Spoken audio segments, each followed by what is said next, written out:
दौर में अब रेलवे स्टेशन के हालात तेजी से सुधरेंगे। युद्ध स्तर पर रेलवे जंक्शन पर विकास कार्य को जैसे पंख लगे हुए हैं। 45 करोड़ की लागत से यहां पर निर्माण कार्य प्रगति पर है। स्टेशन की इमारत देश की आजादी के पूर्व से यहां पर स्थित है। 2 पार्किंग स्थल बनाए जा रहे हैं, साथ ही एक नए बुकिंग ऑफिस का भी निर्माण कार्य चल रहा है। फुट ओवर ब्रिज भी बनाया जा रहा है। प्लेटफॉर्म 1 से लेकर 4 के बीच यात्रियों की सुविधाओं को देखते हुए 6 लिफ्ट और 11 एस्केलेटर लगाए जा सकेंगे।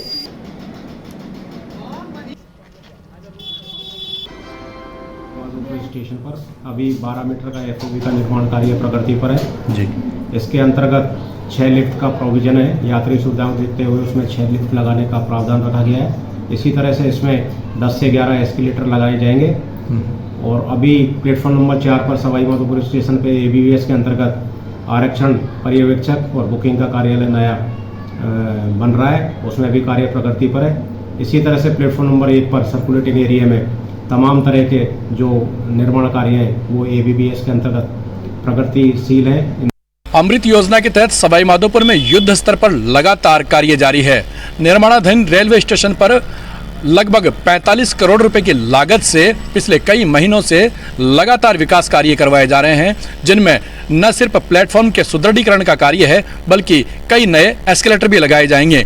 सवाई माधोपुर रेलवे स्टेशन पर अत्याधुनिक सुविधाओं से युक्त अब यह आने वाले समय में सवाई माधोपुर का जंक्शन होगा, जहां पर बताया यह जा रहा है कि सवाई माधोपुर रेलवे स्टेशन के 4 प्लेटफॉर्म पर लगभग 11 एस्केलेटर भी लगेंगे और इसके अलावा प्लेटफॉर्म का भी विस्तार किया जा रहा है। प्लेटफॉर्म नंबर 4 को पूरी तरीके से अत्याधुनिक सुविधाओं से लैस बनाया जा रहा है, जहां पर एक नया सीएमआई ऑफिस का भी यहां पर निर्माण कार्य युद्ध स्तर पर लगातार चल रहा है।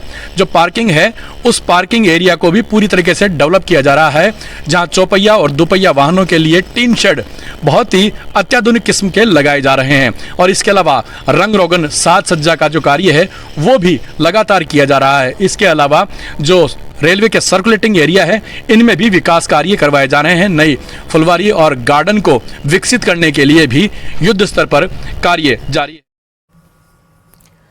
फेमस इंडियन यूट्यूबर मिथिलेश बैकपेपर ने अपनी रशियन पत्नी को लेकर उदयपुर घूमने के दौरान एक युवक पर छेड़छाड़ का आरोप लगाया है।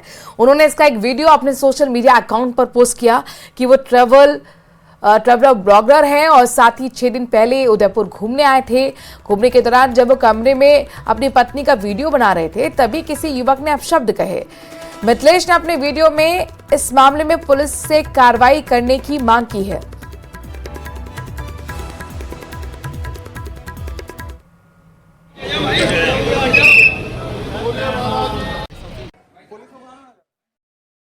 या तो फिर आप मारामारी करो उनके साथ। चूरू जिले के ताल छापर कृष्णमग्र अभयारण्य में आगामी फरवरी में आयोजित होने वाली वर्ल्ड फेस्टिवल 2025 को लेकर तैयारियां शुरू हो गई हैं।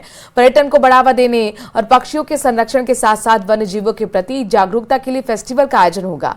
इस फेस्टिवल को लेकर जिला कलेक्टर सुभाष अभिषेक सुराणा ने अभयारण्य का अवलोकन किया, जरूरी निर्देश दिए। जिला उप वन संरक्षक भवानी सिंह ने बताया कि 1 फरवरी से 2 फरवरी को 2 दिवसीय यानी कि वर्ल्ड फेस्टिवल है। इसमें painting, wild life photography, technical workshop सहित सांस्कृतिक कार्यक्रमों का आयोजन होगा। 2 फरवरी को वेटलैंड डे है। साथ में ये जो क्षेत्र है इसमें पक्षियों की आवक भी काफ़ी रहती है। यहाँ माइग्रेटरी बर्ड्स आती हैं।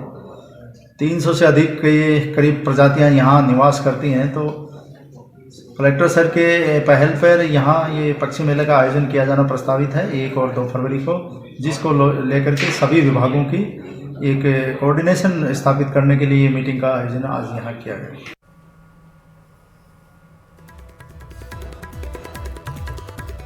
तो वर्ल्ड फेस्टिवल की तैयारी शुरू हो गई है। 1-2 फरवरी को 2 दिन का ये फेस्टिवल होगा और इस सब के बीच में अपने दर्शकों को बता दें कि अभयारण्य का खुद निरीक्षण करते हुए जिलाधिकारी भी नजर आए हैं। पर्यटन को बढ़ावा देने के लिए इस तरह के फेस्टिवल्स आयोजित किए जाते हैं। बिग ब्रेकिंग इस वक्त की बड़ी खबर दौसा से आ रही है, जहां पर पुलिस की बड़ी कार्रवाई देखने को मिली है। 24 से ज्यादा साइबर अपराधियों को डिटेन किया गया है। आरोपियों के कब्जे से मोबाइल, लैपटॉप बरामद किए गए हैं।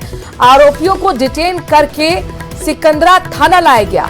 करीब 125 मोबाइल और कुछ लैपटॉप, लग्जरी गाड़ी बरामद हुई हैं। ऑनलाइन ट्रेडिंग के नाम पर वारदात को अंजाम देते थे, ठगी करते थे। सभी आरोपियों से पूछताछ की जा रही है। माना जा रहा है कि जल्द ही खुलासा होगा। इस तरह की बातें भी निकलकर सामने आ रही हैं। तो दौसा पुलिस की बड़ी कार्रवाई, बड़ा एक्शन पुलिस का देखने को मिला है, जहां पर 24 से ज्यादा साइबर अपराधियों को डिटेन किया गया। इनके पास से मोबाइल, लैपटॉप बरामद किए गए हैं। 125 मोबाइल और कुछ लैपटॉप्स के साथ लग्जरी गाड़ी भी बरामद की गई हैं। उन गाड़ियों की तस्वीरें भी आपको दिखा रहे हैं। ऑनलाइन ट्रेडिंग के नाम पर ये वारदात को अंजाम देते थे। सभी आरोपियों से पूछताछ हो रही है और एसपी का ये दावा कि जल्द ही इस मामले में और भी बड़े खुलासे हो सकते हैं। तो दौसा में पुलिस को बड़ी कामयाबी हाथ लगी है, यूं कहें कि बहुत बड़ा एक्शन है। आपको बता दें कि बड़ी तादाद में यहां पर अपराधियों को गिरफ्तार किया गया है। साइबर क्राइम से जुड़े हुए, यानी कि इस जगत से जुड़े हुए अपराधी हैं। 24 से ज्यादा इनकी संख्या है जिन्हें डिटेन किया गया है। उनसे पूछताछ लगातार चल रही है और माना जा रहा है कि एक बड़े गैंग का इसमें खुलासा हो सकता है। आरोपी के कब्जे से मोबाइल और लैपटॉप बरामद किए गए हैं। कुछ गाड़ियां भी बरामद की गई हैं। 125 मोबाइल बरामद किए गए हैं। इन अपराधियों के पास से ऑनलाइन ट्रेडिंग के नाम पर वारदात को ये सभी साइबर फ्रॉड अंजाम देते थे। आरोपियों से फिलहाल पूछताछ चल रही है और एसपी का दावा है कि जल्द ही जैसे जैसे पूछताछ आगे बढ़ेगी, माना जा रहा है कि बड़े खुलासे भी हो सकते हैं और भी साइबर अपराधियों की गिरफ्तारी हो सकती है। एक बड़े स्तर पर यह अभियान चलाया गया, बड़े स्तर पर यह कार्रवाई हुई है। बड़ी सफलता कही जा सकती है पुलिस की। बहुत बड़ा यह एक्शन है जहां पर 24 अपराधियों को पकड़ा गया है। ये सभी अपराधी साइबर जगत से जुड़े हुए हैं, यानी कि साइबर क्राइम करते थे, साइबर फ्रॉड करते थे। ऑनलाइन ट्रेडिंग के नाम पर ये सब कुछ किया जाता था। 125 मोबाइल इनके पास से मिले हैं, कुछ लैपटॉप्स मिले हैं, साथ ही लग्जरी गाड़ी भी इनके पास से मिली है। लगातार इन सभी से पूछताछ की जा रही है। और रुक करते कुछ और खबरों का। सर्दियों में कई टेस्टी डिशेस बनाई जाती हैं जिन्हें खाकर दिल खुश हो जाता है। इन स्वादिष्ट व्यंजनों की लिस्ट में गजक भी शामिल है। इसे गुड़ में तिल या फिर मूंगफली मिलाकर बनाया जाता है। दौसा में गुप्तेश्वर रोड पर पिछले 2 दशक से गजक के कारोबार से जुड़े रामोताज साहू ने बताया कि सर्दियों के मौसम में गजक खाने से इम्यूनिटी बढ़ती है। वहीं गजक की तासीर गर्म होती है। बताया कि गजक में ओमेगा 6 और कैल्शियम भी रहता है जो बॉडी की इम्यूनिटी को बढ़ाता है। इसीलिए सर्दियों में गजक का सेवन करने की हिदायत भी दी जाती है। सर्दी के सीजन में गजक की बिक्री में बढ़ोतरी भी हुई है। तो वहीं गजक की वैरायटी की बात करें तो करीब 35 से 40 तरह की गजक तैयार हैं। 7 से 8 घंटे के अंदर करीब 60 किलो गजक तैयार हो जाती है। जिले में गजक के व्यापार की बात करें तो 200 से 2.5 करोड़ रुपए का व्यापार एक सीजन में होता है। 14 जनवरी को मकर संक्रांति का त्योहार है। ऐसे में मकर संक्रांति पर तिल से बनी गजक का विशेष महत्व भी होता है। कड़ाके की ठंड का दौर जारी है और इस कड़ाके की ठंड में यदि गजक मिल जाए तो कहना ही क्या। दौसा में गजक एक फेमस है और जब भी सर्दी आती है तो लोग गजक लेना और खाना भूलते नहीं है। हम एक गजक की दुकान पर हैं और हमने यहाँ पूरी देखोगे तो पहले केवल गुड़ और जो मूंगफली है और जो तिल है उसकी गजक देखी जाती थी, लेकिन वर्तमान में बदलते दौर में काफी सारी गजक की वैरायटियां मौजूद हैं और हम यहाँ के व्यापारियों से बात करेंगे। आप देखिए कि जो ये गजक है और इसमें अलग अलग तरीके से पैकिंग, अलग अलग तरीके से काजू मैंगो गजक, काजू चॉकलेट गजक, इस तरह की काजू गुड़ गजक, इस तरह की गजक यहाँ पर उपलब्ध है। और हम व्यापारी से बात करते हैं किस प्रकार की गजक उपलब्ध है और कैसे बनाई जाती है गजक। सर मैं आपसे निवेदन करूं, गजक गुड़ और तिल का मिश्रण है। गजक को बनाने के लिए तिल को सेक के और गुड़ में मिलाया जाता है और अच्छी तरह कुटाई की जाती है और लगभग अच्छे प्रोसीजर के साथ में लगभग एक दिन में लगभग 100 किलो के लगभग गजक बना पाते हैं 4-5 आदमी। बदलते दौर में मैं आपको बताऊं कि आजकल फ्लेवर का सिस्टम चल गया है जिसमें mango flavour, chocolate flavour, rose flavour की गजकें बच्चे बहुत ही पसंद कर रहे हैं, रेवड़ियां भी पसंद कर रहे हैं। वर्तमान में हमारे पास आपको चॉकलेट की गजक मिलेगी, रोज के अंदर गजक मिलेगी और चॉकलेट की गजक मिलेगी। ये लोग बाग आजकल अच्छा महसूस कर रहे हैं खा के। ये बताओ किस प्रकार की वर्तमान में बदलते दौर में किस प्रकार की पैकेजिंग में और किस प्रकार का नया नया प्रोडक्ट आने लगा है गजक? जैसे कि थाल गजक हो गई, अपनी गुड़ गजक, घी वाली हो गई, पिस्ता वाली हो गई, काफी प्रकार की गजक बनने लग गई है अब। पहले तो मुरैना रोल गजक, ये नॉर्मल गजकें चलती थी। इस टाइम पे तो अपने पास देखो जैसे कि ये थाल वाली गजक है, ये घी वाली है, पिस्ता वाली है, 2-4 प्रकार की और बढ़ गई है। खबर डिडवारा से है, जहां पर मकर संक्रांति को लेकर विभिन्न मोहल्ले और गलियों में पतंग की दुकानें सज गई हैं। बच्चे जमकर खरीदारी भी कर रहे हैं। जिस तरह महाराष्ट्र गुजरात में पतंगे उड़ाई जाती हैं, उन्हीं पतंगों की दुकानें अब सजी हुई हैं। करीब 7 फुट 10 फुट की पतंग की दुकानें सजी हुई हैं।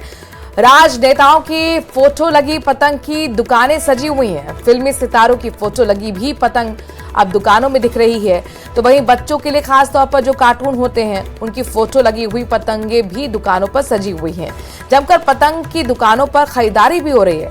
भारत के प्रधानमंत्री नरेंद्र मोदी की फोटो भी इन पतंग पर लगी हुई है। मिकी माउस, फिल्मी सितारों के साथ चलचित्र की पतंगे दुकानों पर सजी हुई हैं।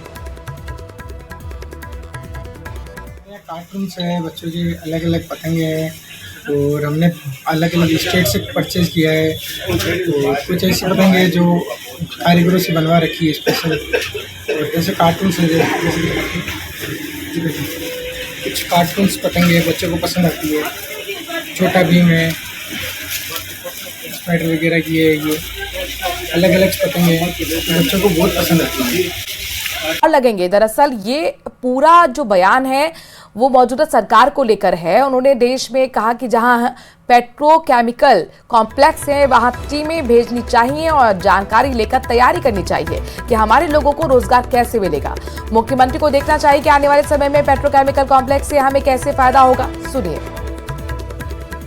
देखिए, 1 साल बर्बाद और कर दिया। इनको चाहिए था सरकार बनते ही।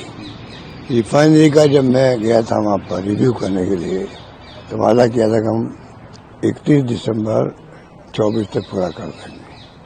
अब ये कह रहे 1 महीना 2 महीना, अच्छी बात है। अगर आ जाए 1-2 महीने के अंदर तो हमें खुशी होगी, क्योंकि 5 साल तो बर्बाद कर दिए पहले इन्होंने। जब इसका शिलान्यास हमने करा था 2013 के अंदर, ये 5 साल तक इसमें काम नहीं हुआ। इसकी जो लागत थी लगभग 40,000 करोड़ की, वो लगभग 70,000 करोड़ की हो गई। अब जो मैं कहना चाहूँगा कि इनको चाहिए आते ही रिफाइनरी एक चीज़ है, उसमें तो जो तेल रिफाइन होगा वो देश भर में जाएगा या उत्तर भारत में जाएगा, वो एक अलग इश्यू है। मेन है इस पे पेट्रोकेमिकल कॉम्प्लेक्स बन रहा है। और राजधानी जयपुर से बड़ी खबर आ रही है, जहां पर भीषण जाम लग गया है। सड़क सुरक्षा माह में ट्रैफिक के हालात खराब हो गए हैं। राजधानी में विधानसभा के पास लंबे जाम की जानकारी मिल रही है। ट्रैफिक जाम जयपुर के अंदर, पिंक सिटी के अंदर सड़क सुरक्षा माह में ट्रैफिक के हालात खराब होते हुए नजर आए हैं। राजधानी में इस वक्त विधानसभा के पास बताया जा रहा है कि कई किलोमीटर लंबा जाम लगा है और लोग जाम से जूझ रहे हैं। जाम के जाम से जूझ रहे हैं लोग। तस्वीर आपके सामने, जहां पर देखिए दूर तक आपको वाहनों की लंबी कतारें नजर आ रही होंगी और ये आपको पिंक सिटी का नजारा दिखा रहे हैं। सड़क सुरक्षा महीने में ट्रैफिक के हालात इस कदर खराब हैं कि विधानसभा के पास कई किलोमीटर का लंबा जाम लगा हुआ है।